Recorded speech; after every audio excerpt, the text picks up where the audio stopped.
Game over, man. Game over. Johnny. You're gonna need a bigger potion. Why so serious? I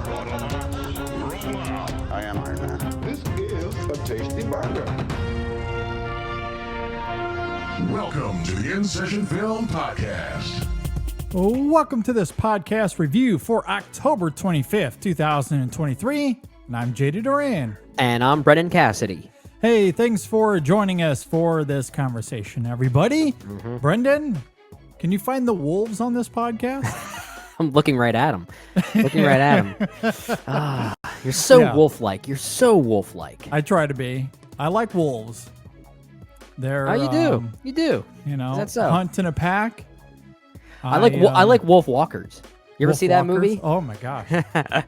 Yes, that's one of the best. Yeah, that's good. I gotta show that one to my to Maris's nieces at some point. I think they're gonna really enjoy that. If they love My Neighbor Totoro, I think they'll love Wolf Walkers. Yeah, great movie. Oh, Yeah. I love that. I got to interview the directors for that. It was I'm so envious so of joyous.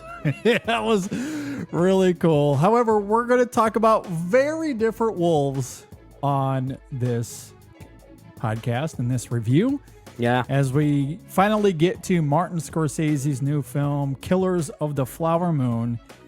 We're getting to this a little bit late because, as you may know, if you follow us on social media, I was at Disney World over the weekend. Yeah. So I did not get a chance to see this until last night as we are recording this, October 24th. Man, so you only have 24 hours with this movie. I've And only you're had al- 24 hours. And you're already going to talk about it. Yeah. You are bold. That's very wolf-like of you. Thank you. Yeah, I'm still very much grappling with it. However, I am very excited to get into this. I don't know if you can hear it in my voice, if you're watching us on YouTube, if you can sense it in my posture. I am extremely exhausted. Yeah. Voice is going. It was a long weekend, as you could imagine, taking your family to Disney World. And now we have not just Sam, but Andrew as well. He had his first experience, and it was a great time. It was lovely. Did you go to all four of the parks? We did. Okay. We went to all four parks. It was a great time. Magic Kingdom was especially fascinating because it was Andrew's first time, as I noted. And so we were, of course, very excited to take him on the rides that he was able to, such as Dumbo or the Magic Carpet ride and you know, a few others. And the outdoor ones he loved, like Dumbo and Magic Carpet. He really liked those quite a lot. Okay. Especially Magic Carpet. For whatever reason, he really went for that one.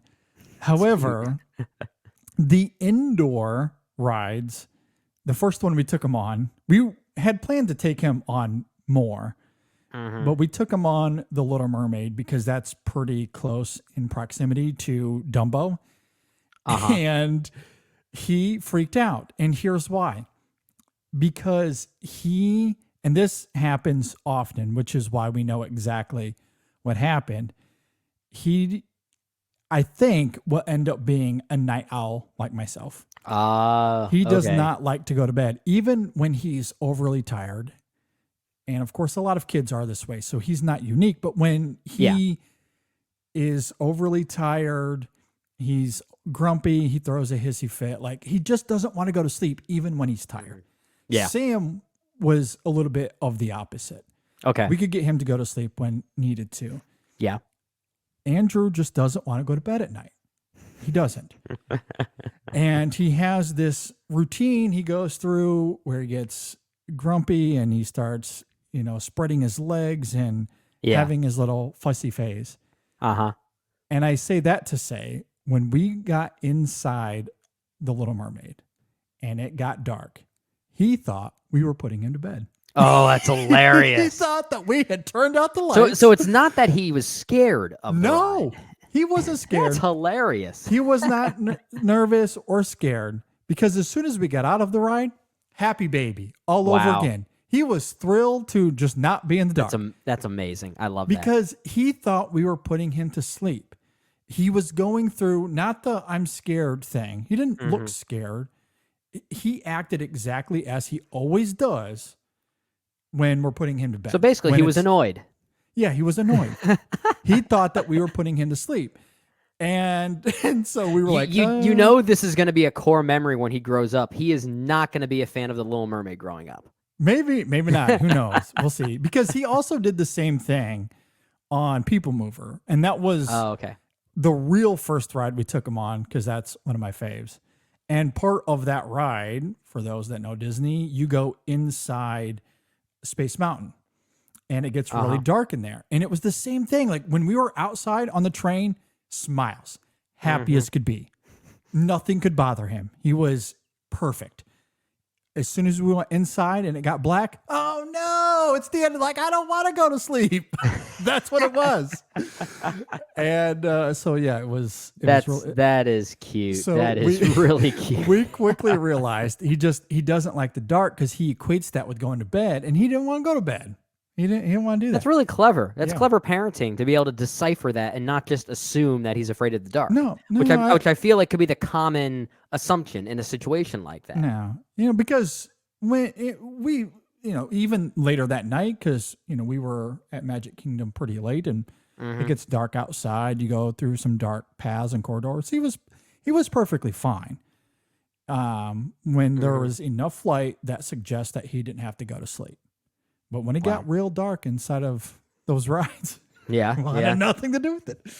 Wanted nothing. So we just ended up strolling him around. But I'm guessing that when he's out in the daylight, he gets to see the magical vibe of, let's say, Magic Kingdom, just from a sense of place standpoint. He was probably eating that up. I can imagine he was. Like, he loves to be outdoors, and all of the lights and the pageantry of it all, that certainly had him mesmerized.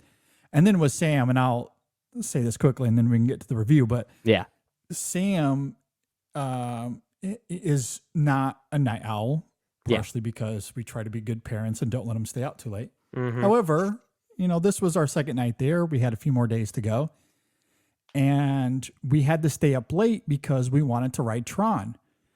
And this was our first time riding Tron, and without getting into the weeds of the process of how to get on it, we were going into the park at 6:00 because we were doing the Mickey Halloween thing. And so in order to get into the virtual queue, you could only set up at a certain time, meaning you had to wait. You just simply had to wait. There was no getting around it. We couldn't have gone on the ride any earlier if we wanted to. We just had to wait our turn. And we didn't get to go until 10:30 or something like that. Which for any kid is late, but especially with ours. I was late, but we went on the ride. It was a great time. And my wife, as soon as we got done with that, we baby swapped, and then Brandy took Andrew back to the hotel to go to sleep. But we were like, you know what? Sam doesn't get to come here every day. The park is only open for another hour and a half. Or by the time we got off the ride, it was about an hour. It was 11 o'clock. Park closes at 12. So we're like, let's, I'll stay with Sam. We'll ride a few more things, and then we'll come back. And that's what we did. We went on Space Mountain, a few other things. And then we left around midnight. It was a great time, and it was just Sam and myself. So it was a fun little bonding experience and getting to do that. And he is already daddy's boy, so I'm sure he loved that. Yeah, he had a great time. And so we got back. By the time we got on the bus and got back to the hotel, it was 12:30, 12:45, something to that effect. And by the time you get to sleep, it's probably 1 o'clock. So that was super late for him.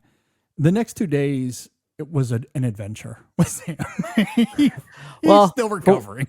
From what I remember, your last day was seeing Epcot, which was my favorite park the last time I went.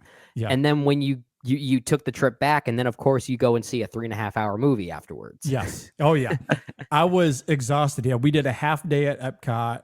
We got back here probably around, 4:30, 5 o'clock, and then turn around and at 9 o'clock had to go and see this film. And as you noted, it's 3.5 hours. So I didn't get home till 1 o'clock in the morning. Oh yeah. Because what was it?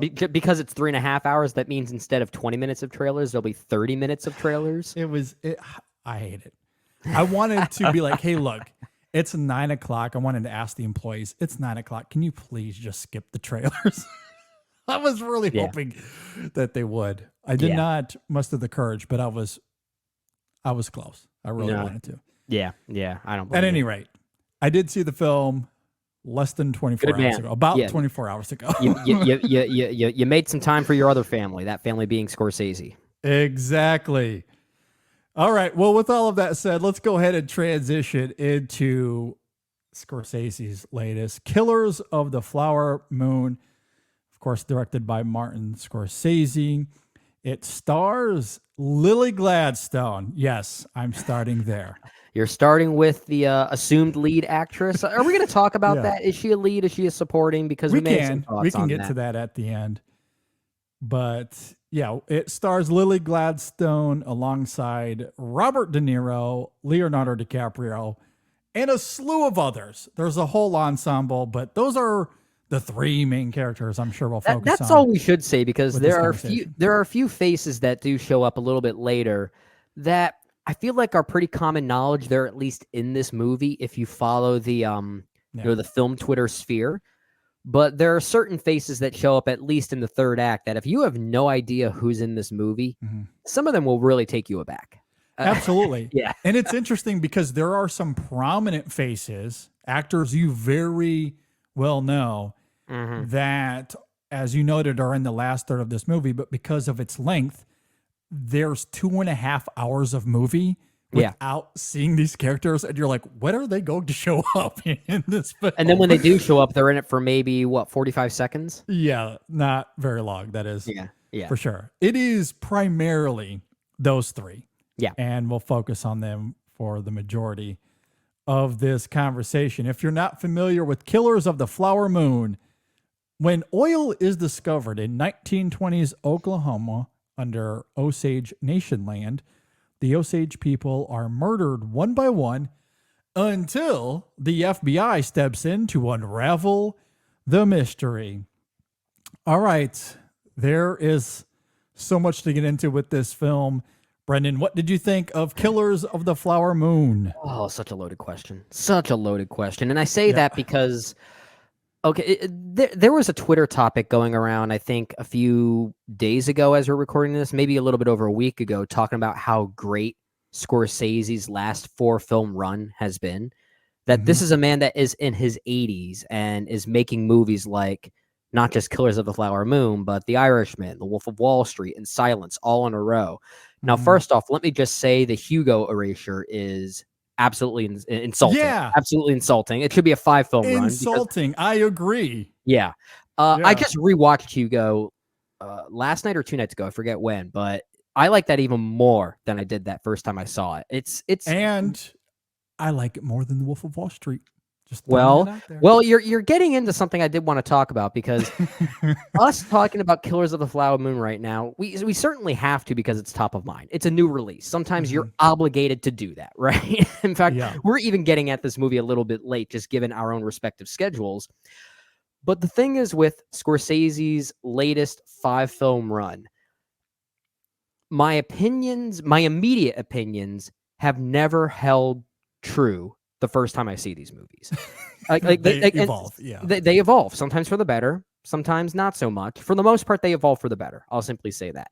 I always liked these movies, but as time has gone on, I discover what they truly mean in the context of Martin Scorsese's time as a filmmaker, like what it means for him as an artist at this point in his life, what it means for him and his own legacy. That's exactly what The Irishman was about. In some ways, that's what Silence was about. The fact that he waited to make that movie. Yep. And not 25 years. I believe. Yeah. And I'm so glad he did, because he made it at a time when he was willing to question his own faith, his own ethos, right? I think it was Dave, when you had Dave Giannini on for episode 556, was that when y'all talked about Scorsese? I forget which number it actually was. But he mentioned how nowadays Scorsese doesn't even see himself as infallible, right? Like he actually can go out of his way and say, like, I've made mistakes and I'm learning to deal with them, which in some ways is exactly what Killers of the Flower Moon is about. I'm sure we'll talk about what the film means thematically, and especially that final act and what that might mean for Scorsese himself, and especially people like us, I'll simply say. Mm-hmm. And I find that really fascinating. Killers of the Flower Moon right now, it's not my favorite film in this 5-film run that he has done, but like most of them, I'm pretty sure I'm going to like it more as time has gone on, because even at this point now, I do think it is one of the better films of the year, and mostly just due to its craftsmanship. It's once again a 3.5-hour film in the same vein as The Irishman, and it doesn't feel too long. Like, does it need to be 3.5 hours long? Probably not. But the fact that I didn't really care about the length, I guess that's kind of a moot point, right? Yeah. So like, it tells a complete story, and the length and scope, I think, helps add to the experience. It adds to the density and the longevity of this narrative and this scope. It certainly doesn't have the same energy as something like The Irishman. That movie just moves. And it moves at a pace that Killers of the Flower Moon is certainly not going for. This is more methodical. The trailers are certainly marketing it as something that's more almost Western Goodfellas-like, and it's not really like that at all. In fact, this movie is actually kind of funny at times. I'm sure we'll talk a little bit about that too. So I certainly didn't get what I was expecting, but I think it's going to age very well, not just for me, but also in the context of Scorsese's legacy as a filmmaker and the things he wants to convey as an artist. Because once again, he's tackling a narrative that is essentially about history. And I think he does it in a very fascinating way that I can't wait to talk about. Yeah, Martin Scorsese, for a lot of the reasons you noted there in your opening thoughts. And of course, we've talked about this. Everyone's talked about this many times. Scorsese's always been a sophisticated filmmaker. But between Silence, The Irishman, and now Killers of the Flower Moon, it's remarkably fascinating how ruminative he's become over the last decade. Yeah. As a man of faith and as an artist still grappling with his identity, as he pointed out in that incredible GQ interview a month ago, the way he methodically and profoundly examines that in Silence is nothing short of sublime. Or you think about how he deconstructs his own legacy in The Irishman as it relates to the crime genre, how he helped shape and refine it over the years with that particular cast, which was no accident. Something that The Irishman reckons with in this sobering, contemplative way. Yeah. And now here he is with Killers of the Flower Moon, a movie that firmly embeds itself within Scorsese's distinctly patented crime drama formula. There's so much about this film that structurally feels familiar, much like Goodfellas or Casino or The Wolf of Wall Street or The Departed. He immerses us into a world that's rapacious and predatory, with characters that are morally gray at best and completely vile at worst. Yeah. However, like The Irishman and how it deconstructs legacy, this film is a blistering dissection of tone. For all of the ambiguity of something like Goodfellas or The Wolf of Wall Street or The Departed, those films are extremely diverting. There's a lot of fun to be had with those movies. But my God, this film is utterly devastating. It is without question Scorsese's most potent and poignant movie to date. The film lingers in this tragic pathos that's almost arduous to watch at times, despite Scorsese's engaging cinematic sensibilities, especially thanks to Lily Gladstone, who gives one of the most soul-crushing performances I've seen in quite some time. Oh, the screams. The screams. Utterly remarkable here. It's a quiet performance in a lot of ways. It's internalized, it's reflective, but she's riveting in how she depicts grief and anguish, as you're alluding to, and lostness as someone who's not only losing her family one by one, but as a woman who's caught between this new world that is evolving around her and the traditional culture of the Osage that defines her. Leo and especially De Niro are great too, but Gladstone is the centerpiece, and she is phenomenal. I'm sure we'll talk more about her as we go. This is Scorsese at his most tender, at his most heartbroken, arguably his most cynical, much like he did with Silence, like he did with The Irishman. This film is subverting the conventional Scorsese script for something more doleful and introspective. And while it may not have the rewatchability factor like his previous outings, Sure, it's one of his most impacting to date, I think. Yeah, there is a devastation to this movie, not just in tone like you're talking about, but the fact that it does feel like a story that Scorsese is reckoning with himself. And I'll talk about that further when we get to the film's climax, which I don't think we should give away, but I think we can allude to the shift in narrative that the film takes. There is a drastic shift in the final, what is that, maybe 5 to 10 minutes. It's actually very quick and very sudden, but it completely changes and upends the narrative trajectory of this movie for something completely different. And I did not see that coming whatsoever. And I'm sure we can talk about what we think it means and what Scorsese thinks it means and why he chose to tell it literally in the way that he did. But you're right that there is this doleful quality to the film that lingers, even despite some moments of humor. Like I said, like there is at times kind of a quirky sense of humor to this movie. And I think a lot of it is funneled through DiCaprio's performance as Ernest Burkhart, because this is proof that he could play literally anything, DiCaprio, because but we see him command the screen in such powerful ways. He is always such a presence. And here he's doing that as well, but I don't think I've ever seen him successfully play dimwit so perfectly. Yeah. I think in the running of maybe the dumbest Scorsese characters, he is up there. He is absolutely, maybe dumb is not the right word, but easily manipulated is probably the best way to put Ernest Burkhart here. And I think DiCaprio plays that very well, but Lily Gladstone is very good at the hidden nuances that carry that tone from beginning to end, which is why you talked about it starring Lily Gladstone. So it sounds like you're more in the camp of, is she a lead actress as opposed to a supporting actress? I don't know. I'm kind of still leaning more supporting, given where the third act actually goes and how she is literally bedridden for much of that narrative.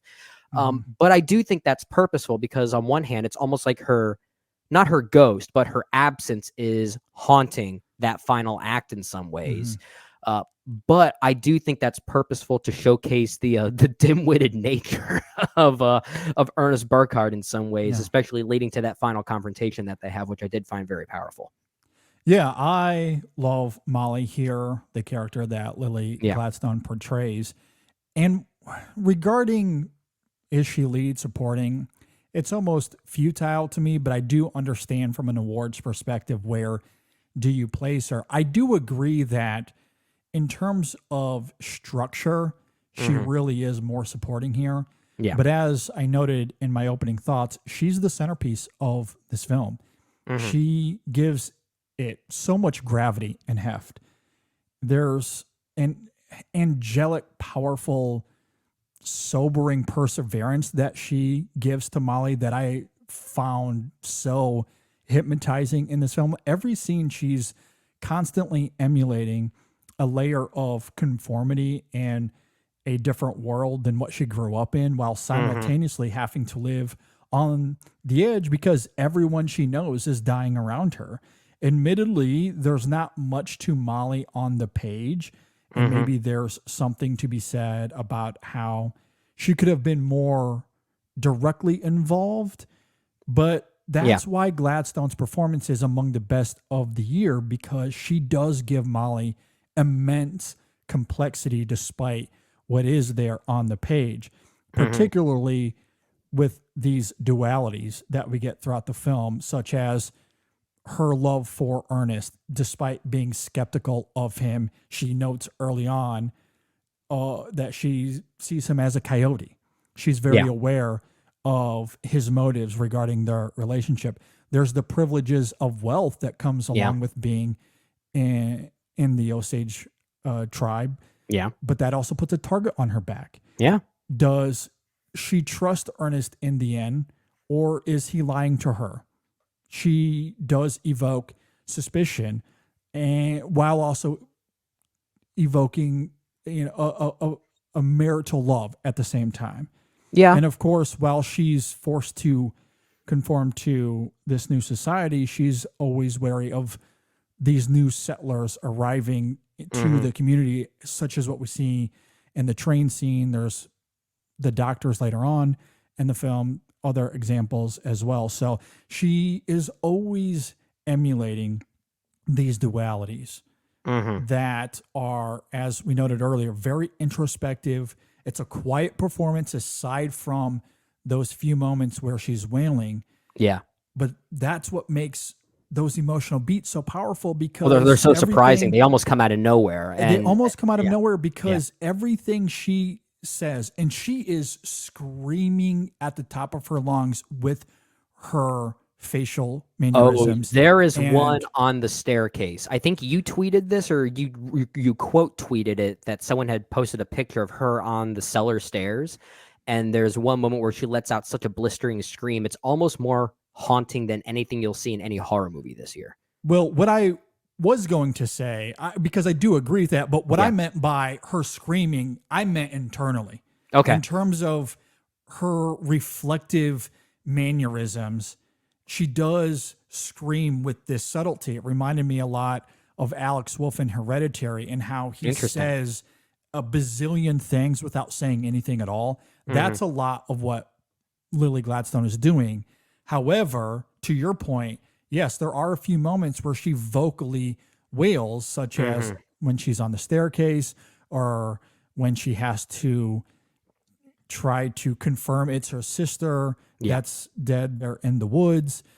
There's a moment later on, and I don't necessarily want to get into spoilers here, but there's a death in the third act of this film that is just killer. It's absolutely brutal. Well, it's killer. I think I know which one you're talking about. I won't say what, just so we don't give it away, but it almost feels like a random edit in the film. Is that the one you're thinking of? I'm thinking of, and I don't want to get into, I don't want to necessarily get to Ernest quite yet, but he's involved. I'll say he gets the news in jail. Okay, that we are thinking of the same one, because the edit and the reveal of that particular death, it almost feels like it comes out of nowhere, like it was like a mis-edit of sorts, but I think that somehow makes it so much more devastating. But then again, of course, the Gladstone of it all, just completely selling it and justifying the choice that Thelma Schoonmaker chose to do to incorporate that into the narrative. Which again, to circle back to Gladstone, I love that she is able to, in these breathtaking ways, articulate so much about these dualities that she's feeling as it relates to the privileges that she's been given, the fears that come along with it, how that taps into all of the death and carnage around her, while still trying to live her life with her family, with Ernest, with her kids. In this community, she's trying to just live her life, and she can't do that because of all of these external factors. And I love that Scorsese and Gladstone give Molly this really empowering and sobering ability to just be cathartic without much overt catharsis. Because to me, what it all boils down to is that perseverance. How she's able to persevere despite all of that is striking to me. Well, and I just love how the film escalates to it. And you make a great point that if there is any quote unquote love felt throughout this movie, it's mostly from her performance, because she has to do two things simultaneously, like you're talking about. She has to convey a genuine love and care for her family while also maintaining this suspicion for her husband, right? Yeah. She has to do both. And at least at first, I felt like she did genuinely have love for Ernest. I really did feel that. And I think it's both. I agree with you. I think she does evoke a genuine love for him, despite being aware of his initial motives. She does fall in love with him. But I do think you can argue, especially in that third act, when certain things start unfolding, that she becomes suspicious without ever conveying that vocally to Ernest. Yeah. Well, which you is could what tell. creates an interesting dynamic. You could tell she's having that internal battle. That she's having this internal battle that now I'm suspecting my husband of something so devastating, but I still love this man. What do I do? Exactly. It sounds like an oversimplification because the movie's more complicated than that, but that is essentially what her performance is doing, and that is not an easy thing to do. And I think it becomes even more devastating when you balance that out with Ernest Burkhart as a character in this pivotal romance, if you want to call it a romance. The first third here is very reminiscent of something like the classic romance Western Giant, and I have seen that comparison thrown out a lot. But as the movie goes on, even initially, really, it does kind of feel like a one-sided love, right? At least the way that those motives are established, there might be some gray areas at first, but I think that's what made the romance more complex and devastating for me personally. Watching it, knowing that one person loves the other person more than that person loves them, especially given the motives of Ernest and how easily manipulated he was by his uncle King. He just goes by King. How clever that is. but like just the way that those motives are literally spelled out in maybe the first 10 to 20 minutes of the movie. And it really sets the plot in motion for the remaining nearly 3 hours. And I find that so interesting as a narrative device because it could easily set this movie up for failure given how long that it is. But somehow that just makes the movie all the more devastating from a romantic angle because of Gladstone's internal battle and how she's the one that has this true love for someone that may have different motivations in mind. And I love how that's set up. Well, it's interesting how Scorsese takes this material, and I haven't read the novel this is based on, but how he ciphers it into this poison romantic tragedy of sorts, how it also functions as a microcosm of the relationship between indigenous Americans and white settlers. Yeah. Where the film in that relationship evokes this unbearable feeling of helplessness as we witness these atrocities committed by wolves disguised as friends and lovers. Yeah. So it's interesting how it works within the context of the film dramatically, but symbolically in terms of that broader dynamic between indigenous Americans and white settlers. I think it works both ways in that regard. And I do think it was the right call to formulate the narrative around that dynamic, because from what I understand, I haven't read the book to know if it would be successful in this way, but David Grann's novel, I believe, focuses mostly on the FBI perspective. It's more of an investigative piece. And that's actually that's a very small part of this movie. Part of this movie. Yeah. And I kind of like that. And again, like that could have made for a very compelling movie, just that perspective like that. But that's because Martin Scorsese, that feels like a David Fincher movie, right? When you put it in those terms, it's almost like a Zodiac. Well, then it becomes more about the procedural process. Exactly. Of it all, which Fincher would be great at. If he wanted to re-envision this material, Fincher would be great. Starring Jesse Plemons. I'd see that. Exactly. So maybe they could do a little. You can call the movie Frito-Lay. There you go. But yeah, Scorsese turns this into a crime drama. Yeah. A la the formula that he has patented, as I noted earlier, but I do think he subverts that tonally in a big way that I feel like is extremely purposeful here. Sorry, I was taking a sip of water, but I do agree with you in that.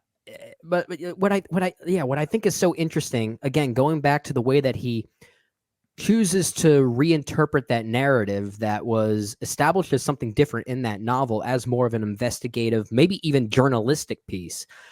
He reinterprets it as this dynamic between the white settlers and the Osage that existed in Oklahoma, and basically made it rich off of this discovery of oil. And I love the way that this world is set up with such irony, that it's sort of this dynamic that you would sort of see played the other way around in any other film or any other time. And I found that kind of interesting.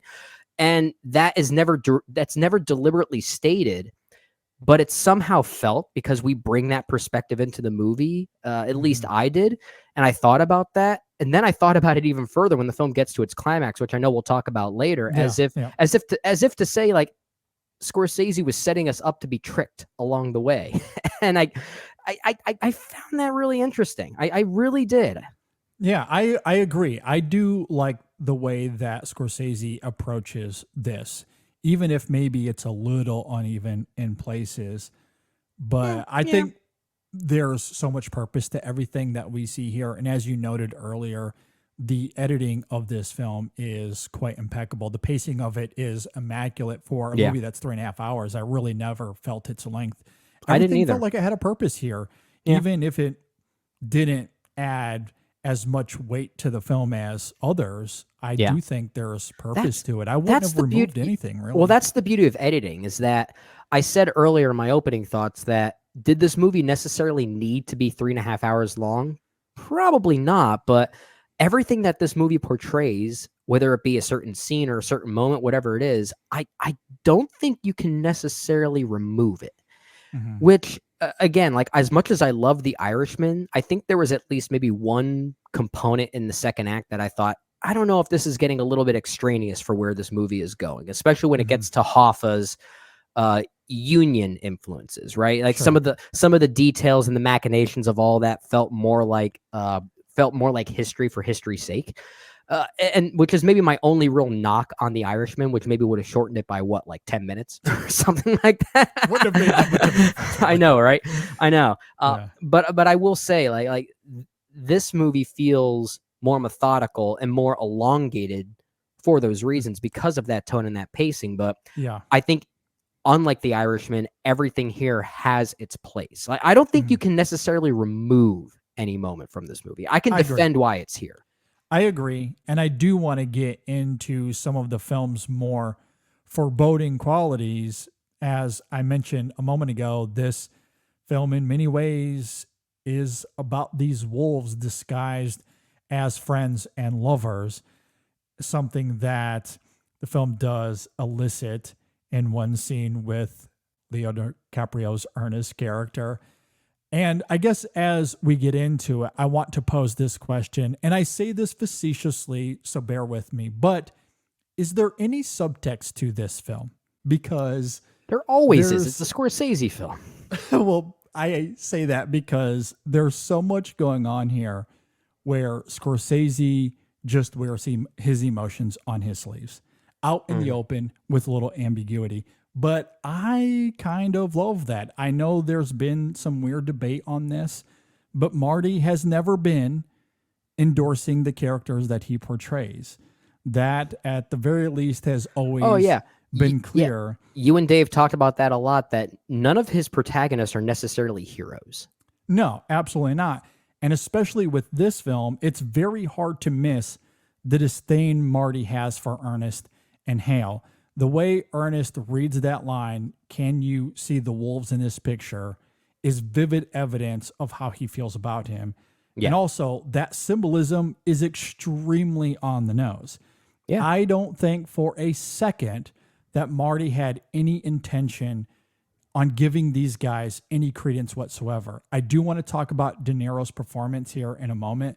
Okay. But even with Hale, while he's more clever with how he hides his intentions, Marty doesn't linger in mystery. From the opening scene of this film, when Hale and Ernest first sit down and have that conversation, Marty is brazenly clear about who these guys are and what their scheme is going to be. Yeah. He doesn't waste any time in exhibiting not just how racist it is, but how systemic legal racism allowed their schemes to even be possible and especially flourish. There's perhaps some mystery early on when we're told and briefly see a few murders of the Osage people, which suggests that these killings are beyond just Ernest and Hale. And that gives credence to the idea that these murders could be from just anyone.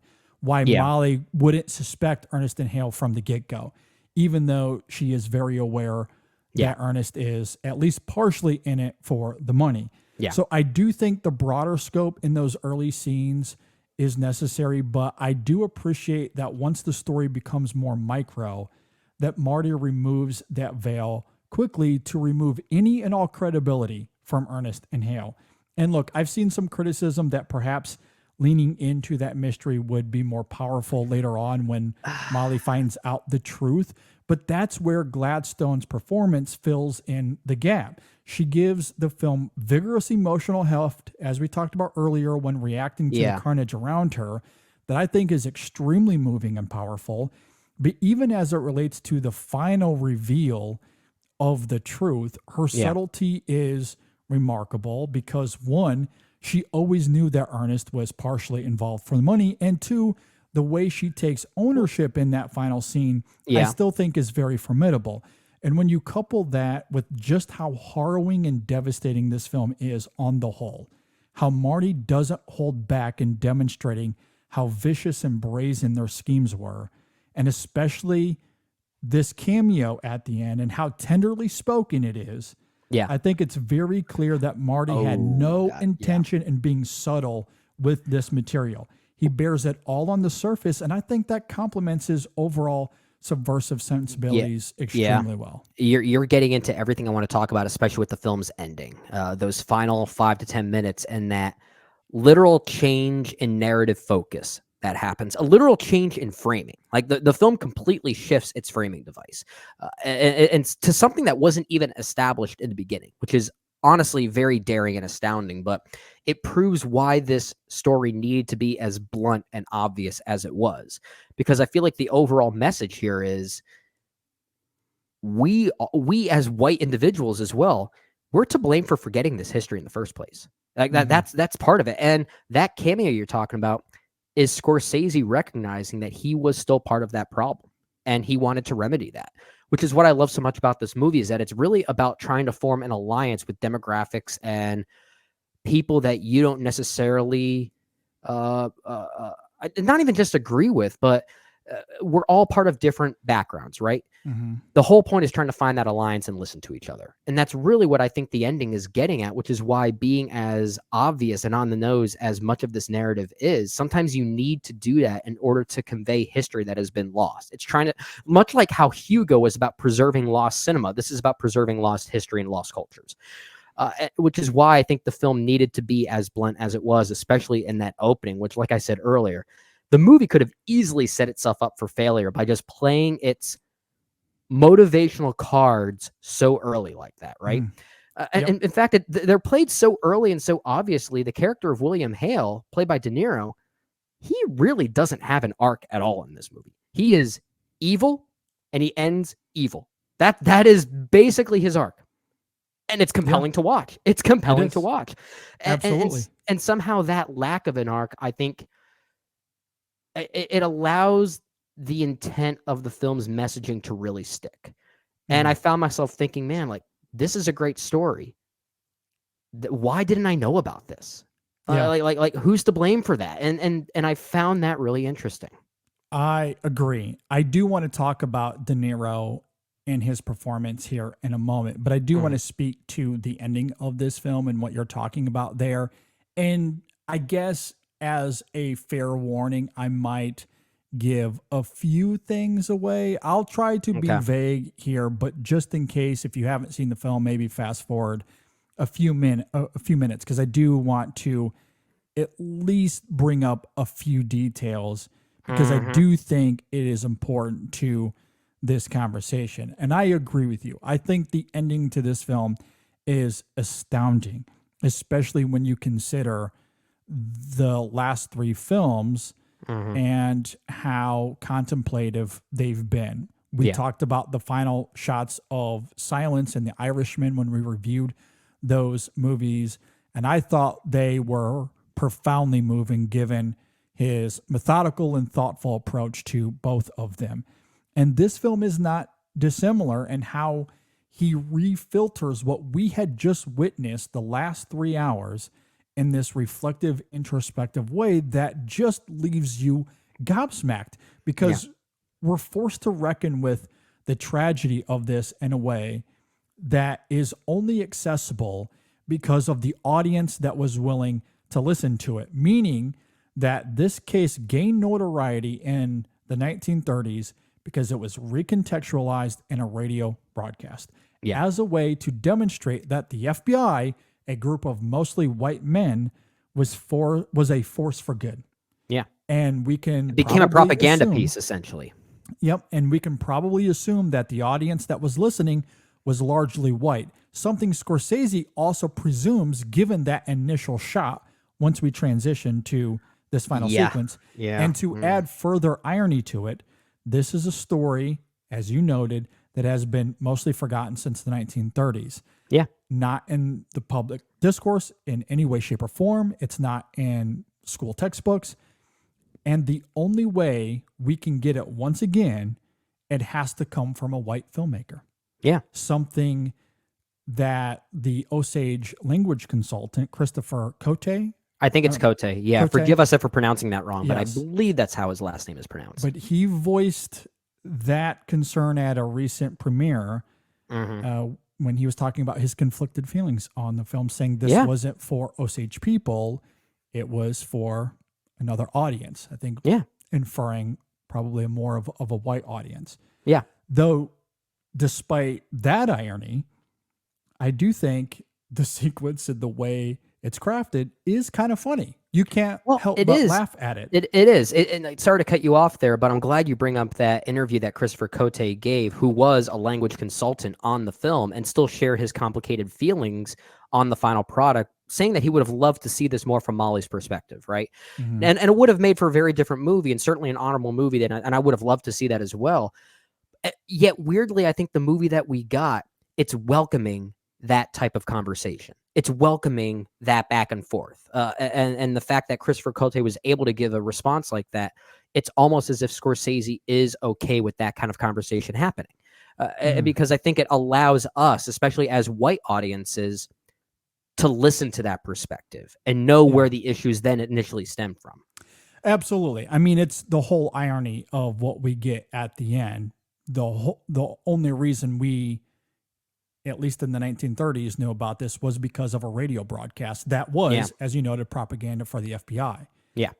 It largely disappears from the discourse until 2023 when Martin Scorsese, a white filmmaker, decides to remake this. Yeah. And again, the sequence is kind of funny. You do laugh at it a little bit until we get this cameo. Shall we reveal the cameo? I guess I did. Well, there for spoilers, but I do want to. There are two cameos here. At least one that I know everyone noticed. Another one I'm not sure if everyone noticed. So can I at least? Okay, go ahead. Let me finish my thought, and then you can kind of come in here.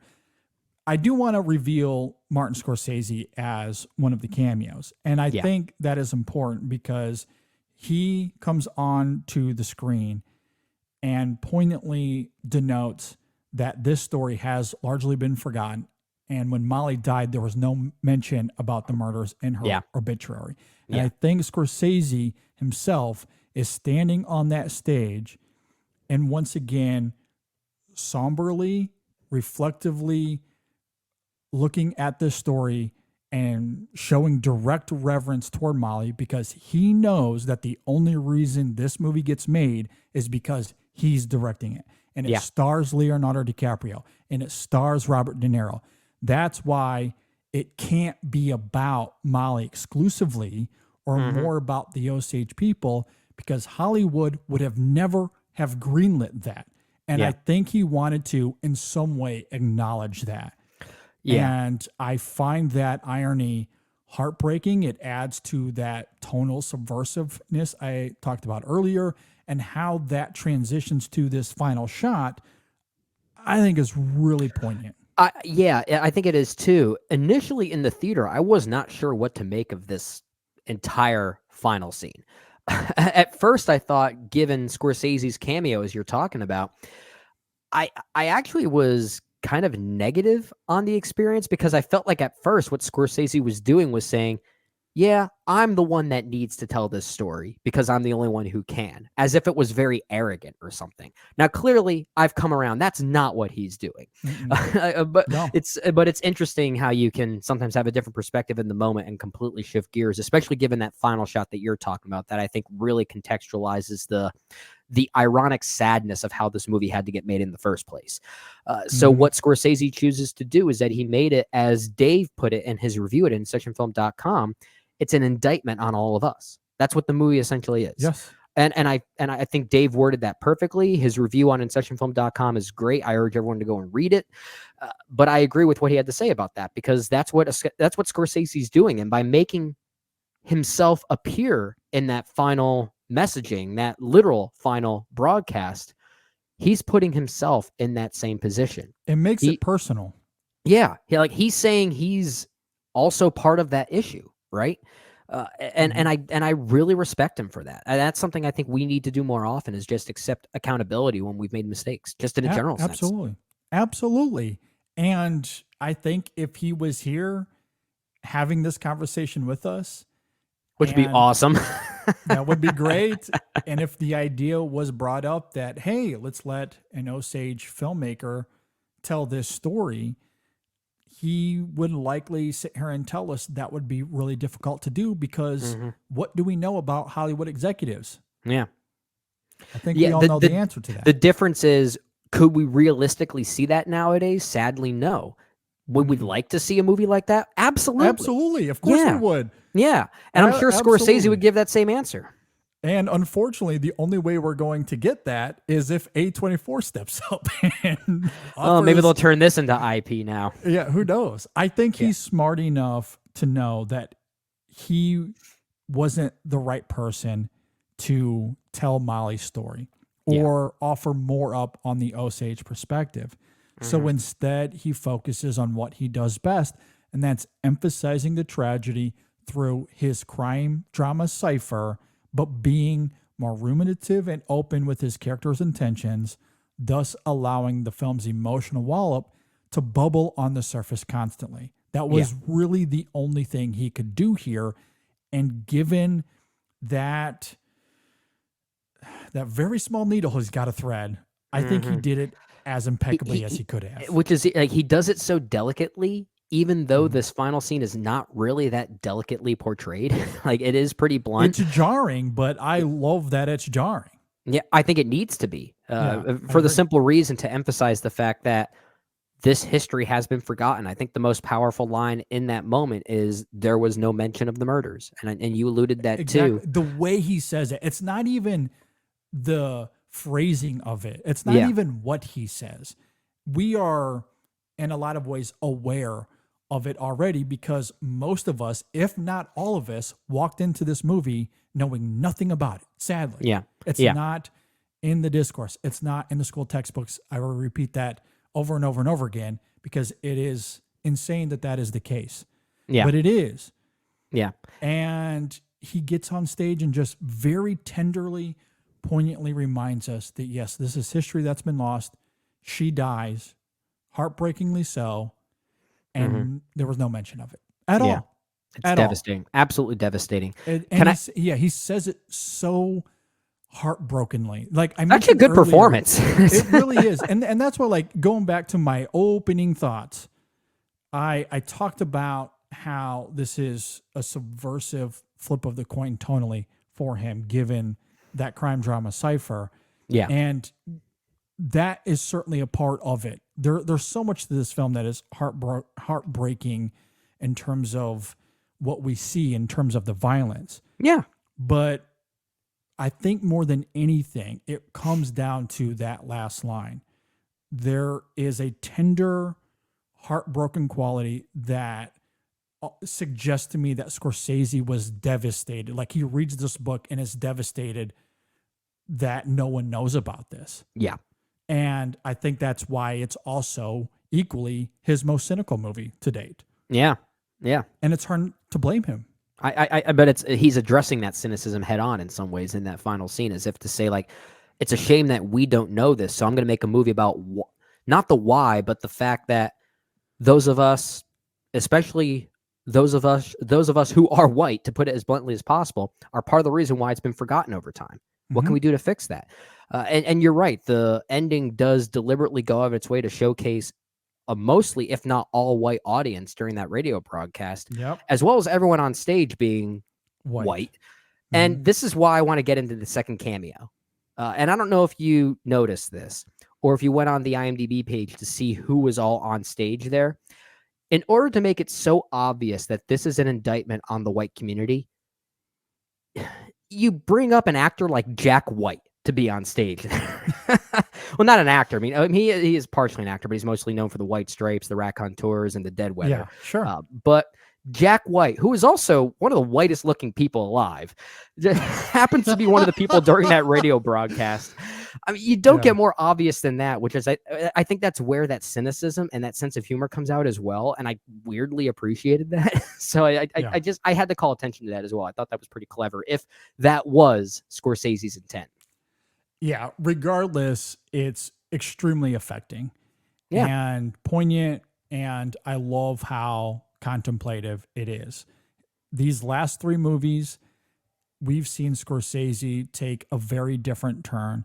And not that he hasn't been thoughtful before. We certainly have seen that, but this comes from a more existential place than what we've seen with him before. And I think he wants us to think about why this story has been forgotten, and the irony, as we noted, the only way we even get to experience this now is that it has to come through him, because Scorsese is a legendary filmmaker. Yeah, and it stars Leo DiCaprio as a character that, from what I can tell in the book, is a small part. Yeah, they recontextualize this whole movie to give that character more to do because they need Leonardo DiCaprio to have a role here. Yeah. And that's the only reason this gets made. It's the only reason he gets $200 million to make this. And like I said before, I love that he is portrayed as somewhat of a dimwit. He's kind of an idiot. Now, I think in the final act, he definitely shows, I don't know if I want to call it growth, but there is definitely an arc in some of those final moments. Oh, yeah. I want to talk about Ernest. Okay. Absolutely. Okay. So, I guess we can transition to Ernest now, especially in some of those final moments, and how, as dim-witted as he is, the best way I can describe his arc, especially in those final moments, is that he almost gives it almost feels like a coming of age tale for Ernest Burkhart in some ways. Like he's kind of a man child in some ways. And some of those moments at the end, as devastated as he gets, you start to question whether it comes from a genuine place. And for a while, you kind of believe it. Yeah. And I found that really interesting. Well, and this, I mean, that's what's led to some debate about Ernest and Scorsese. It adds fuel to the fire because some have interpreted it as the film, and by proxy, Scorsese giving empathy to the character. There's been a lot of discourse about Ernest in that regard. Does the film give him a conscience? Which I think is very fair, especially regarding the perspective we've heard from some Osage individuals themselves. I'm speaking of the criticism, I think is very fair there. I will say this, though. I don't think that depicting nuance and humanity is equivalent to exoneration. His actions are still revolting despite his conscience in the end. If anything, it demonstrates greed and pervasion in its rawest form, and how it can often coexist with other humanistic qualities, like being a father, for example, or a loving husband. I think it's fair to say Ernest, like we talked about with Molly earlier, I think it's fair to say Ernest did love Molly, at least to some degree. To some degree, he did love his kids. The film didn't spend a lot of time on that specifically, but his reaction to the aforementioned death we noted earlier when he's in jail, on its own terms, it is crushing. He was genuinely devastated. Yeah. There's also the moment soon after where he asked Molly about his other kids and how they're doing, and he seems, again, to be genuinely affectionate toward them. Yeah. So when you consider him in his everyday life, outside of his dim-witted ignorance, you wouldn't think much of Ernest. But the reality is that his repulsive, deeply racist behavior was equally embedded into his everyday life. And that's what makes him a harrowing figure. Yeah. And DiCaprio's performance is really great in emulating that duality. The way he portrays Ernest's ignorance, as you noted earlier, at times it's maybe a little bit funny, especially because of the facial tics and the mannerisms, and he's doing a lot of facial acting in this film. It's maybe caricature at times in some scenes, but mostly he's great. He's very committed to the role and what he has to do regarding that duality. And aside from his dim-witted qualities, DiCaprio does a great job of tapping into his desire for some sort of meaning. He talks early on about these superficial things like, I like money and I like girls. But really, I think he just wanted to achieve something that made him...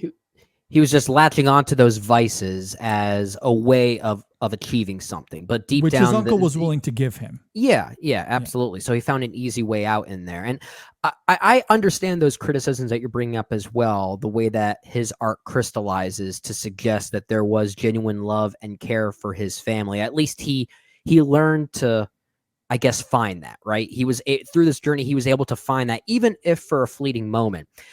But the way that Scorsese handles his protagonists is that even if for a moment we can feel a sense of sympathy for them, doesn't mean we're always supposed to empathize with them.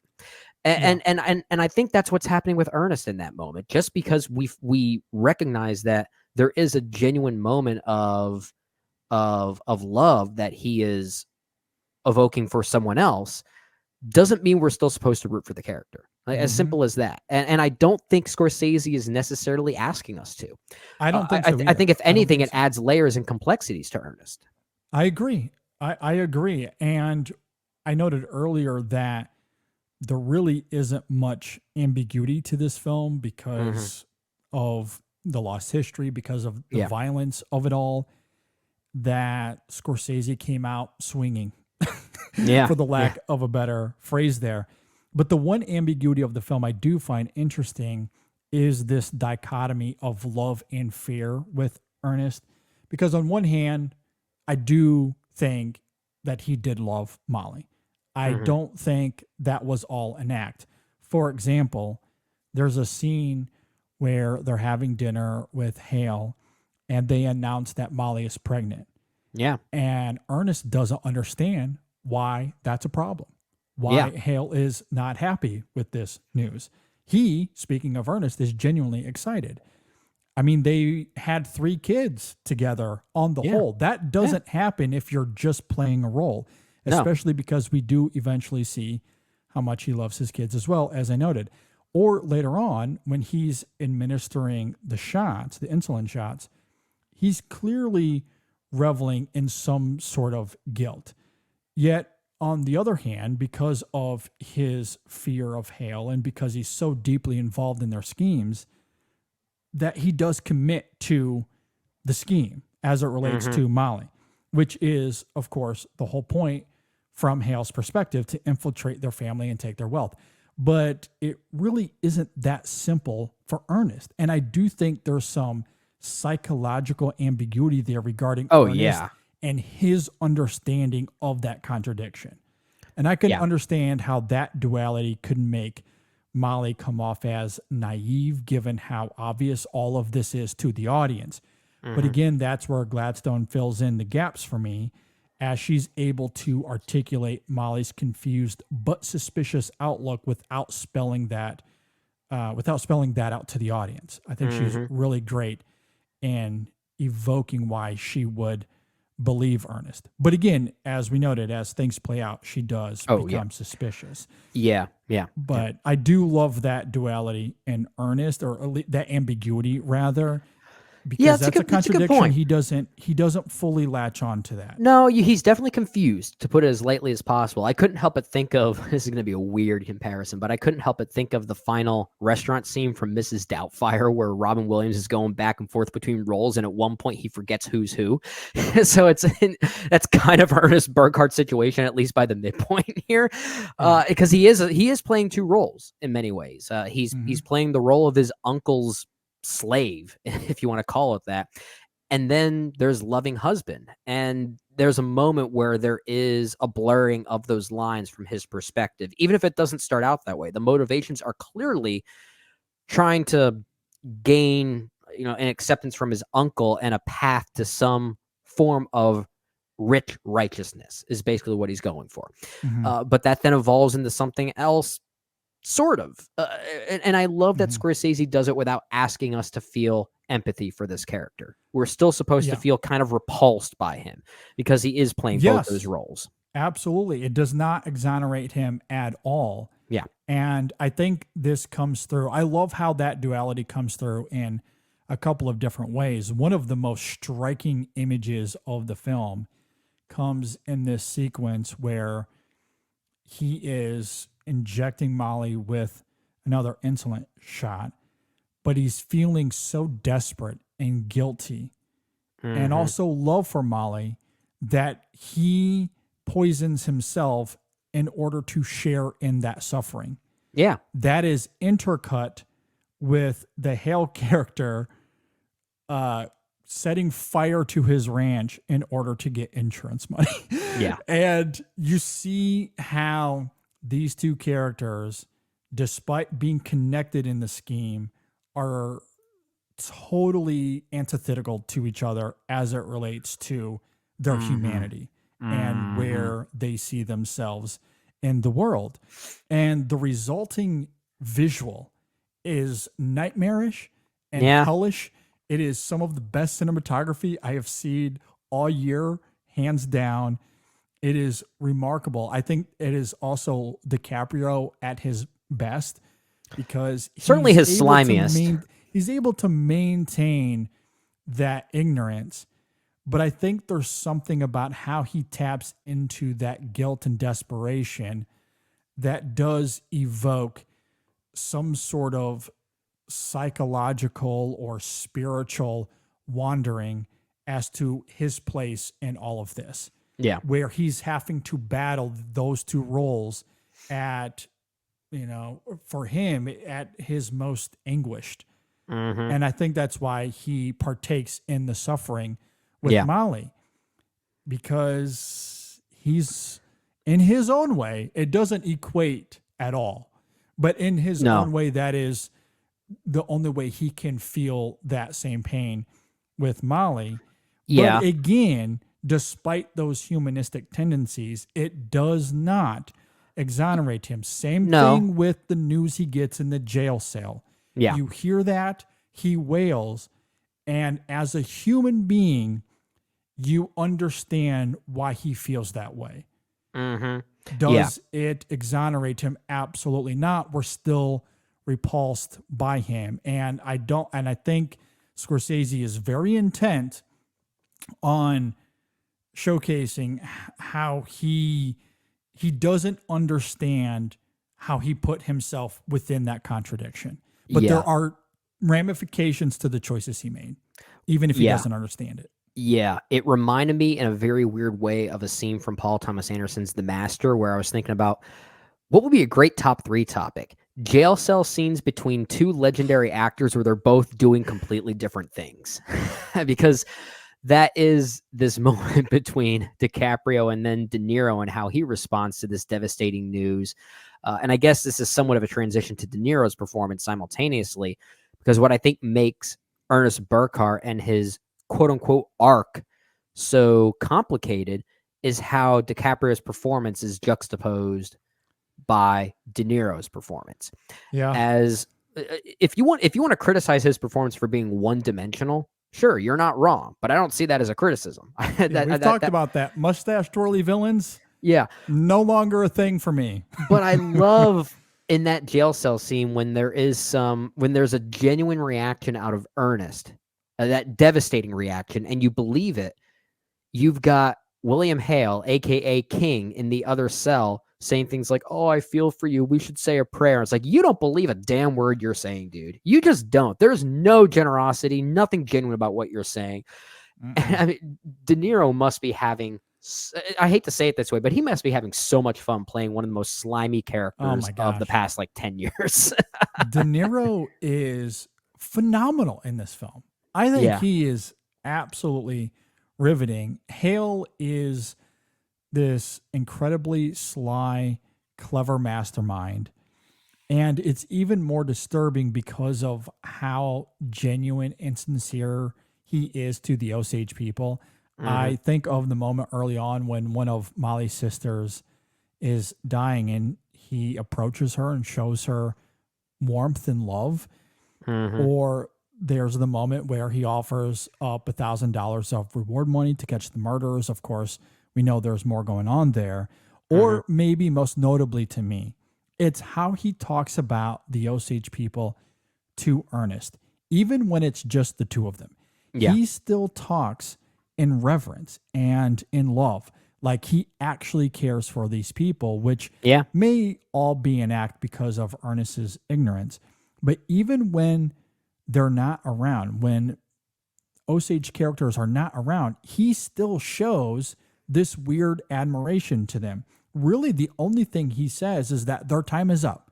That's all he keeps repeating, is that their time is up. He never says anything in public or in private that would make you question him. It's all in his actions and scheming, which are obviously vile.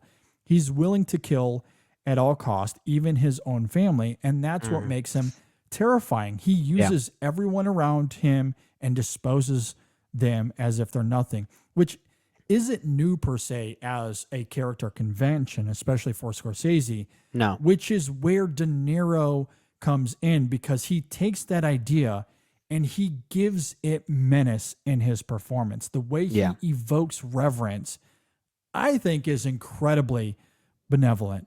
It's scary how gracious he comes off in some scenes, only for the next scene to demonstrate how evil he really is. And De Niro taps into that with breathtaking results. It proves that sometimes the greatest weapon a villain can have is perceived benevolence like that. Because he uses that to not just take advantage of Ernest, but to take advantage of everyone. He's able to manipulate the whole town into thinking that he is this righteous figure. He owns everything. Not too different from many politicians nowadays. I'll simply say that, which maybe adds a timelessness to his portrayal. But yeah, it's a one-sided character, and I love that it is. I really do. It's like, has De Niro played a character like this at least in a Scorsese film before? Because he is mostly known for being or offering up some of the most complex characters within Scorsese's filmography. But this has got to be the slimiest. I mean, he's played bad people before. Yeah, no, he's certainly played characters that are, we'll say, morally gray, rough around the edges. A little rough around the edges. Yeah, but at least someone like Travis Bickle, I can find at least an ounce of sympathy for at times. Not so much. No, I think what's so fascinating about Hale is that he is really, without question, one of the most vile characters we've seen in Scorsese's filmography. Yeah. It's just so fascinating to me how De Niro plays him, because he is benevolent. He does come off as unassuming, as empathetic, and there is a sincerity to it. And I think that is really purposeful. That's where the nuance of it comes in. You're right. There is no arc to this character. It is extremely cartoonish and how one-sided it is. But as we've talked about, greedy people of that nature, that's how they are. Yeah. That's real life. So I don't have an issue with that. What's fascinating, the texture of the character comes through in De Niro's performance, how he shows empathy, how he shows reference to the Osage. He knows their culture. He knows their language. He participates in it in a way where he's trying to be sincere. He's not trying to be offensive. He's trying to comfort these people in any way he can, whether that be emotionally, culturally, and especially financially. Yeah.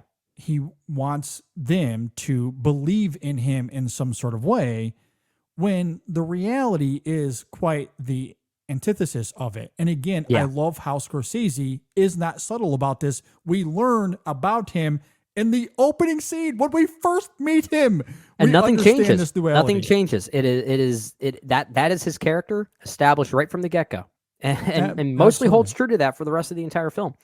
Absolutely. But I love how De Niro in his performance is able to tiptoe that line of sincerity and being genuine. You understand why people would show respect to Hale.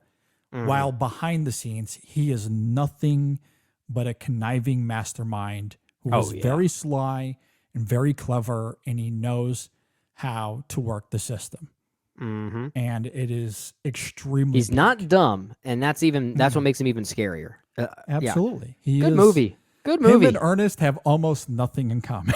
I know. And it makes for a fascinating dynamic. And that's where the Scorsese crime drama thing is fascinating. I can see why De Niro wanted to tell this story the way he does, because it does tap into his sensibilities as a filmmaker. And because he's smart enough to know, I can't tell Molly's story. I can't tell the Osage people's story. What I can do is cipher it the way that I know how and evoke these tender qualities that demonstrates the violence and heartbreak by subverting tone. Yeah. By still forming an alliance with the right people who need to, I guess, approve the way that their culture is being represented. And you can feel that alliance even behind the scenes in many ways. And a lot of that is not just given the fact that this was oversaw by Osage consultants, some who have different opinions on the final product, as we talked about, but the fact that Scorsese was at least attempting to listen, it does show in the way that I do think the film treats the Osage almost like it is its own character, like the culture and their history is almost like a character in this movie. And a lot of that is also because of these other supporting characters we didn't even really mention here. And I do want to at least call out some of them, such as Tantu Cardinal, who plays Molly's mother, Lizzie Q. There's also Cara Jade Myers, who plays her sister Anna. A few sisters here. You also have Janae Collins, who plays Rita. Jillian Dillon, who plays. They're all great. William Billow, who plays Henry Roan, I think might be the standout for me. I think he's great. Of course, Eli the Owl. We can't forget Eli the Owl. Front runner for best animal performance of the year. Absolutely. Sure. I don't think that's going to be beaten. I really don't. I don't think so. I do want to regurgitate what you said about Cara Jade Myers as Anna. She's really fantastic and has maybe a little bit more to do than the other sisters. And I do love that performance. It's tragic and heartbreaking because she, maybe even more so than Molly, was caught between those two worlds. Yeah. And she recognized it. And she did. She recognized it, yeah. Yeah, vocally too, drunkenly, but still vocally. And the fact that she was aware of what was going to happen, adds a weird quality to that scene. Her crystallization, I'll simply say, that made it more devastating for me, at least. Like that self-awareness, I think, is just really crucial in making that scene land. I agree. Jesse Plemons is an actor that we knew was going to be in this film. He has a much smaller role than I anticipated. Yeah. But I do love how he brings, I don't know how else to say it, a Jesse Plemons sensibility to the film. He does a Jesse Plemons performance. It's magnetic, and you can't help but be glued to the screen. I'll tell you who actually stood out for me is Jason Isbell as Bill Smith. There are actually two performances here from country musicians working today. One of them being Jason Isbell, the other one being Sturgill Simpson, who we also saw earlier this year in The Creator. He had a small role in that too. And I think he's very good here. But Jason Isbell as Bill Smith, I think he has a very conniving way about him that actually makes him kind of creepy at times. And I think he's pretty good there too. So admittedly, I've never seen Jason Isbell in a movie before. At least I can't think of one. And I'm kind of a fan of his music. I actually think his music is quite good. And I do think he does a pretty good job here too. I agree. I think there are some striking scenes in terms of performance between him and Leonardo DiCaprio. That's really fantastic, especially that last one there in the house. I agree. There's a tension that's palpable. It's really fantastic. And, and it's interesting because we've been talking about these performances, and I want to circle something back to what we said earlier regarding pacing and editing, and how, for me, I wouldn't take anything out. I think the irony of that is I almost feel like they would add more, in the sense that, circling it back to De Niro as Hale, because the film goes out of its way to demonstrate how clever and sly he is in his scheming.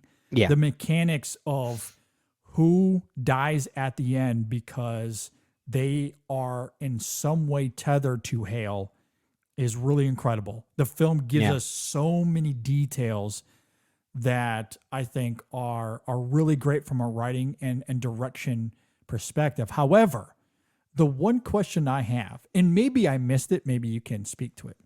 Okay. For all of the scheming and conniving that he does, as clever as he is, there's a moment where at the end of the film, and again, maybe this is spoilers, I don't know how else to articulate it other than to just say it. So if you haven't seen the film, maybe skip ahead a few minutes. But there's a moment once Ernest is arrested, I believe soon after, he simply gives himself up. Mm-hmm. And the film never really articulates why.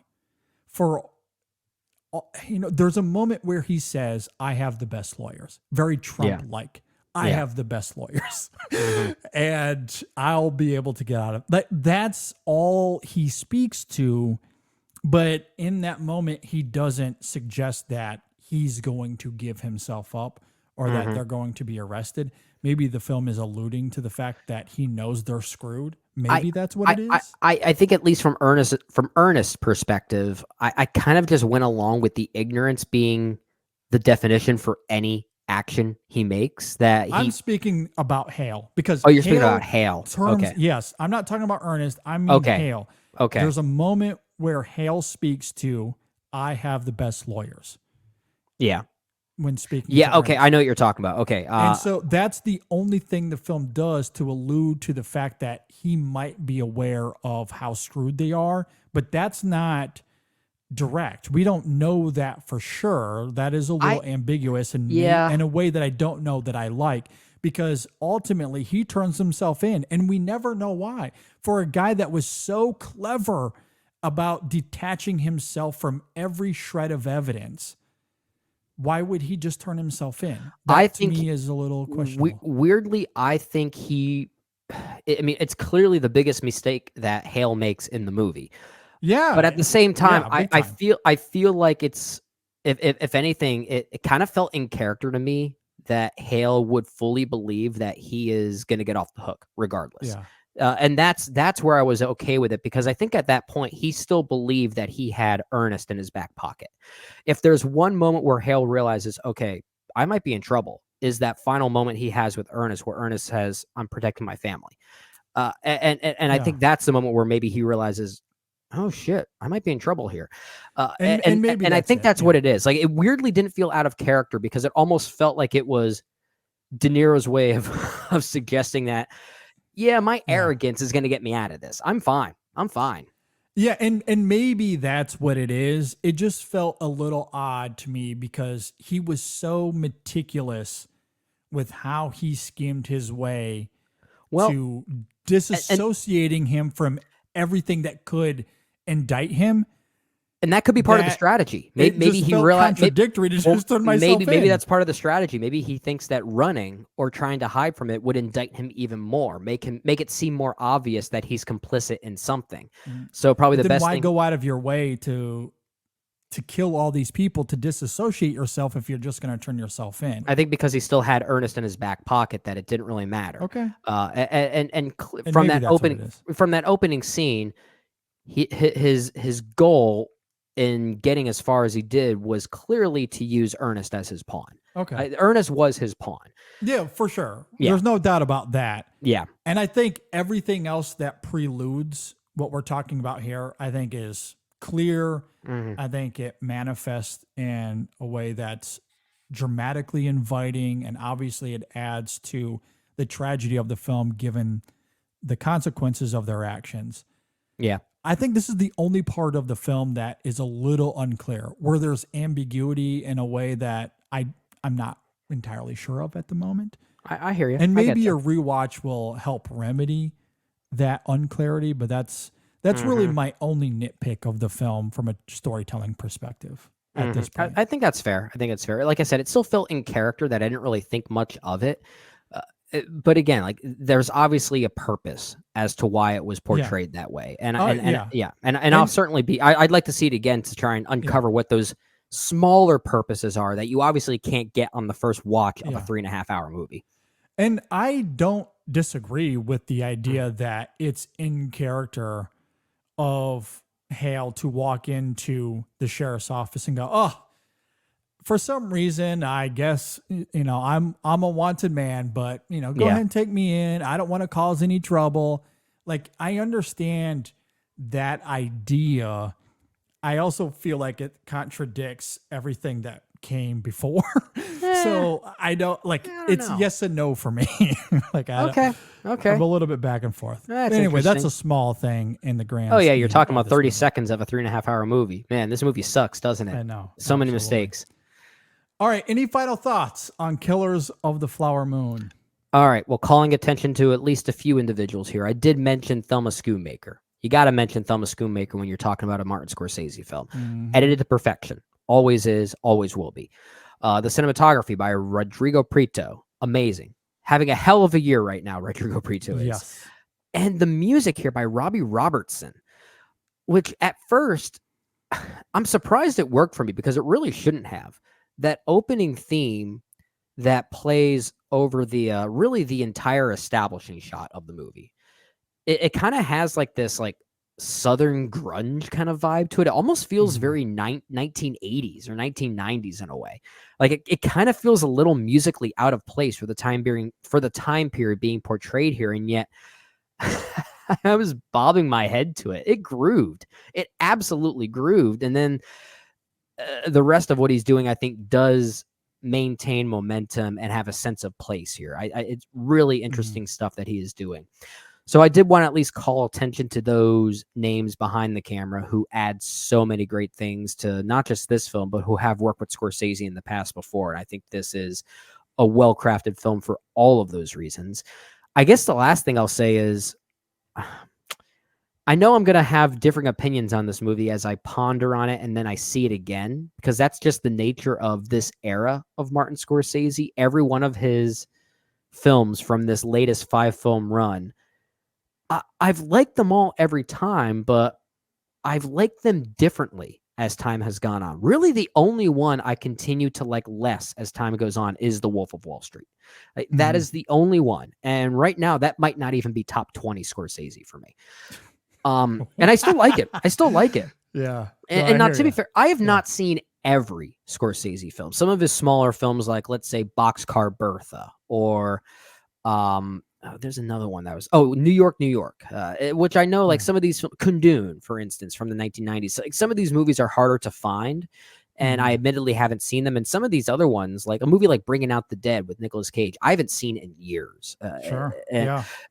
So like some of these are due for a rewatch to do a better immediate ranking of Scorsese's films. But I kind of want to do at least a quick top 10 here, because you and Dave did this on episode 556. So I want to join the fun. I heard you guys talking about that. It's like, I want to partake. I want to have some fun too. But I will say, as far as Killers of the Flower Moon, it's not quite in my top 10 just yet of Scorsese. It's probably like somewhere in the 11 through 15 range. But as it sits right now, I think my top 10 from Scorsese would be at number 10, The Last Waltz. At number 9, Bringing Out the Dead. At number 8, Alice Doesn't Live Here Anymore. At number 7, After Hours. At number 6, The Age of Innocence. Number 5, Hugo. At number 4, Silence, which is another one of those films like Boyhood from 2014 where I think we need to redo 2016.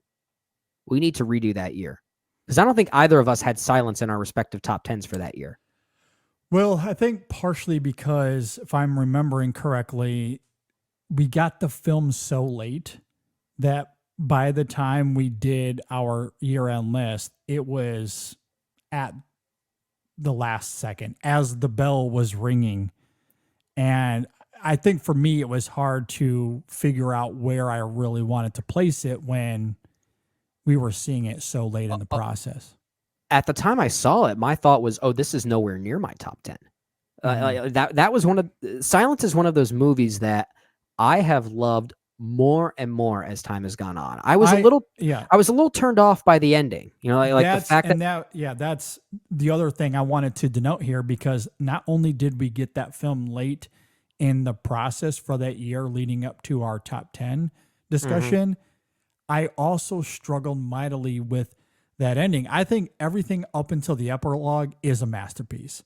And then the film, just cathartically regurgitates all of its themes and spells everything out for you in a way that I found so disappointing that I was like, I love this movie, but maybe that keeps it outside my top 10.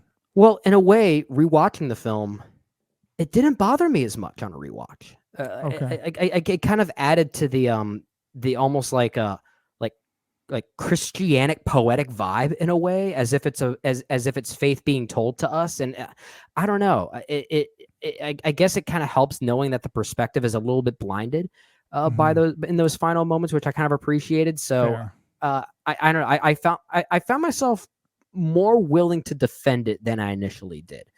Okay. Which is why I have it ranked so high. I think it is my favorite Scorsese film of this 5-film run between that and Hugo. Yeah, I'm with you, even if I still maintain those criticisms. And I don't know if I do. I haven't seen the film in a few years.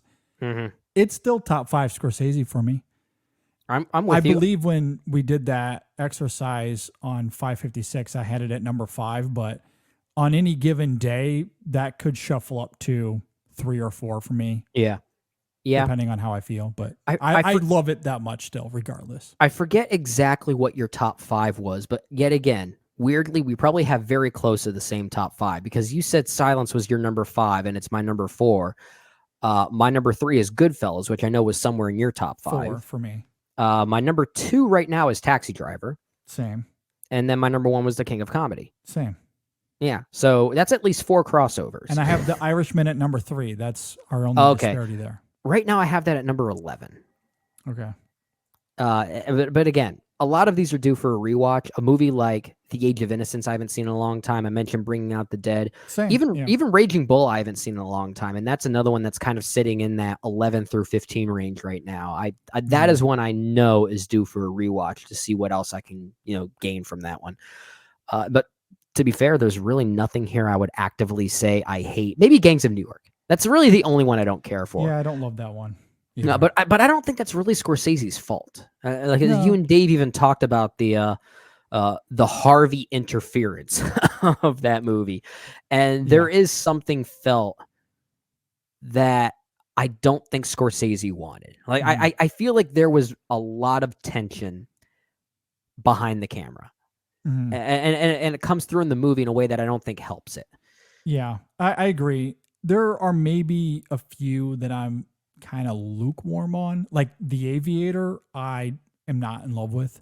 I like the one more than you, but I don't disagree with your initial criticism of that movie being the script. I think that is its biggest problem. It is a Wikipedia script, and I think it's quite hollow. But the performances and Scorsese's direction is great. Truly mesmerizing. So I do like it on the whole, but I'm far from loving it.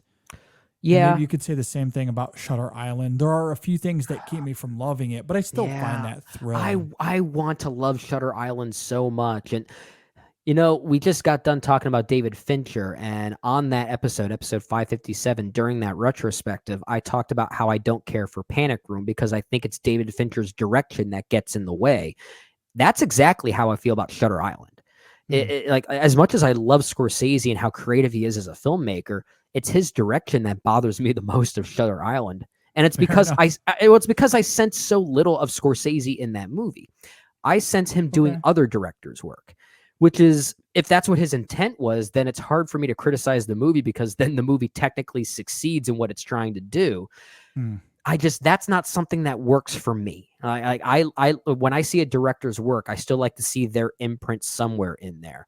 And if you told me Scorsese did not direct that movie, I would believe you. I really would. Yeah. But again, some people might find that fascinating. Well, I kind of do because I think the irony of that film, similarly to The Aviator, I don't love it narratively, but I do think Scorsese's direction and tonal precision is what saves it. and Leo Ruffalo's performance, I think, is really great. So DiCaprio is really good in that movie. I will give him that. I agree with you. I don't know if it has his thumbprint on it, but I think as a movie that he did, I still think he directs it well, and and I love the tonal balancing of it. Yeah, it's so pastiche that it's kind of suffocating for me. But again, it's like I think that is what it's going for. Clearly, Scorsese he's having a lot of fun making that movie. Yeah, absolutely. And I at least respect that, which is why I can't say I actively hate Shutter Island. It's just like that's not the kind of thing I like to look for in a filmography as dense and creative as Scorsese is. As someone who is always looking ahead, it's the one film where he is very purposefully looking back. And again, like yes, that's the goal. And I don't like that that's the goal. Yeah, that's fair. Circling it back to Killers of the Flower Moon, since we're going a little long here. Yeah. As far as a final thought, actually, I guess as I get into this, I will pose the question to you. It is the hot debate of the time, Brendan. Mm-hmm. Everyone has an opinion about this. Yes, he is good in the movie. I didn't even have to pose the question. Okay, I like him in the movie. I like Brendan Fraser in the movie. Fraser. Everyone pronounces his name wrong. He corrected us all. It's Fraser. Okay, I gotta make sure I do that right. Brendan Fraser. I like him in the movie. He's in the movie for maybe 12 seconds, and it is so over the top. And yet, I don't know. Like I mentioned, there is kind of a weird, quirky sense of humor to this movie that somehow it didn't feel that out of place. And I think a lot of it is also the insert shots of Ernest Burkhart kind of reacting to that scenario that I think kind of adds to the I don't want to call it a playfulness, but just kind of this quirky energy, like I said. And I do think Brendan Fraser does a fine enough job in conveying that in a very abrasive way. So it did not bother me. The fact that it's a debate, I think, just goes to show the system that likes to critique movies nowadays. So look, I need someone, and I mean this sincerely. You can leave a comment below if you're watching this on YouTube. If you're listening, reach out to us on social media. I mean this sincerely. Anyone that has a true extreme reaction to it, I need to know why. I need to know why this is a debate. They probably only feel that way because they hated the fact that he won Best Actor for The Whale. Is it really that? Are we being that petty? Does it come down to I'm still mad about The Whale that I'm bringing feelings into? Of course it is. People are still mad about Moonlight and La La Land. Like, but do they bring feelings of that into other movies? I think there are people out there who do. And sadly, like the fact, like the reason why I immediately hypothesize that it's because people who did not care for The Whale are upset that Brendan Fraser won that Oscar. They're using that as fuel to this fire here. My immediate reaction is that tracks. That tracks.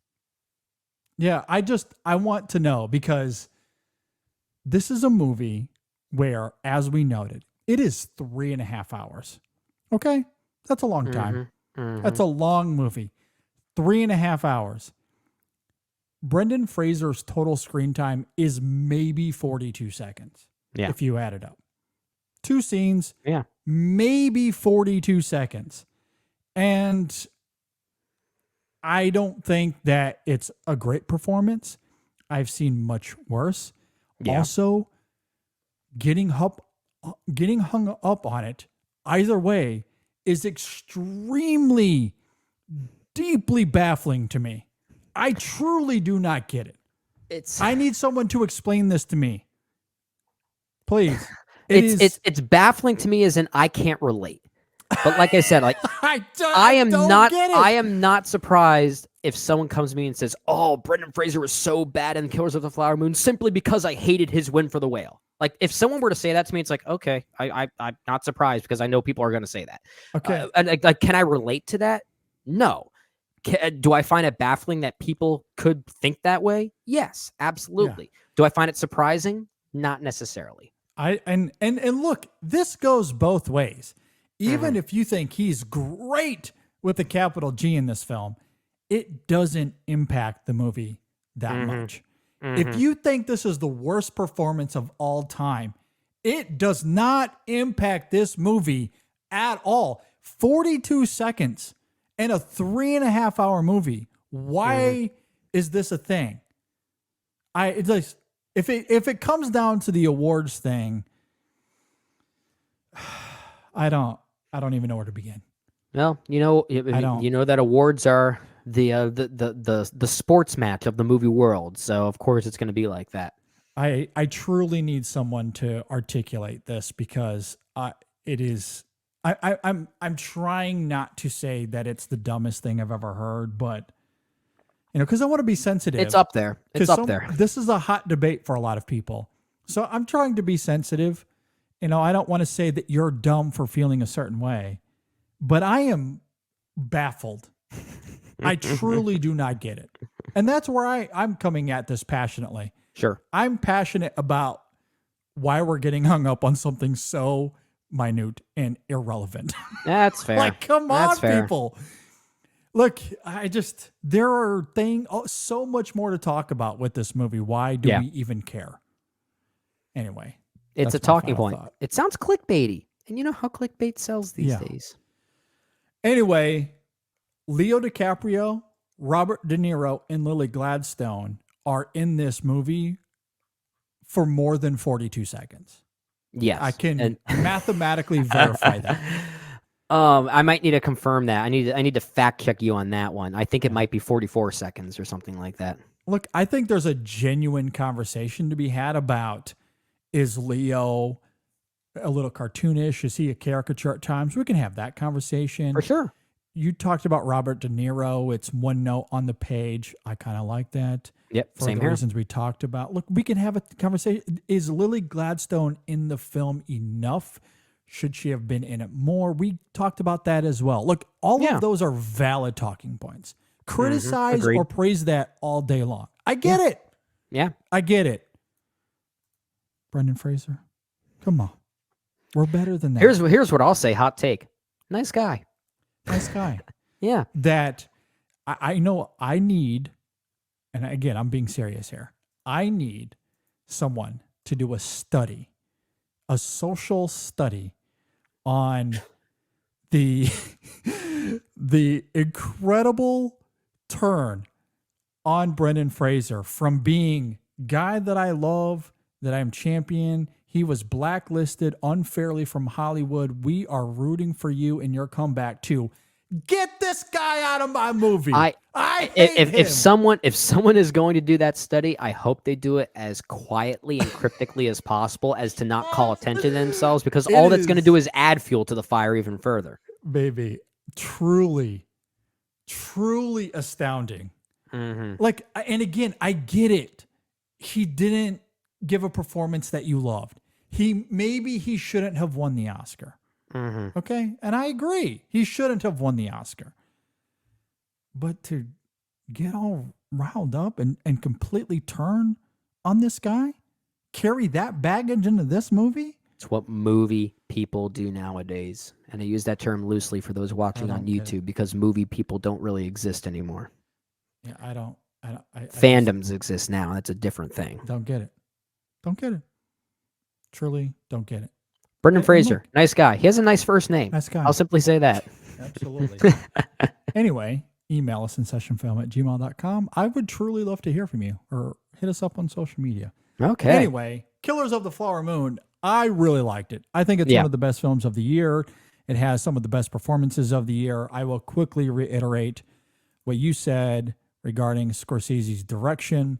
The production design of this film is really fantastic. The editing is immaculate. The cinematography is gorgeous, vibrant, harrowing as well. Yeah. There's a murkiness to it all. And I noted that fire imagery earlier. Yeah. Some of the best of the year. Oh my God. And the score, I agree with you. It's really great. There's so much to love about this movie. Agreed. And again, I love how it concludes, assuming that it concludes this contemplative existential trilogy from Silence to The Irishman and now this. I love how this subverts it. It has that Scorsese formula, but subverts it tonally. Yeah. In a way that is so complementary to the history of this narrative and why Scorsese is telling it. Yeah. In this big way. Yeah. That I love. Anyway, that is our review of Killers of the Flower Moon. We're a few days late, but hopefully the length of this, hopefully it was thorough enough that we made up for it. Hey, we went for what, half the length of the actual movie? So we did good. It wasn't quite Wes Anderson shorts. Well, with that, we kind of had 4 films to talk about, so I kind of anyway. understand that. Anyway, with all of that said, if you're watching on YouTube, again, leave a comment below. We'd love to know if you agree or disagree with us. Email us insessionfilm@gmail.com. Hit us up on social media. And I think that'll do it. Any final thoughts, Brendan, before we get out of here? No, my honeymoon's coming up, so I think I'll be on. Out of here. Get out of here. No, not quite. Well, I got to heal up first. We were talking about this offline. I may or may not have broken my toe earlier today as we were recording this because my coordination just did not exist at all to me. So I'm kind of a dimwit like Ernest Burkhart right now. But I am leaving for my honeymoon in a couple days. It'll be Monday as we're recording this. It'll be on Tuesday.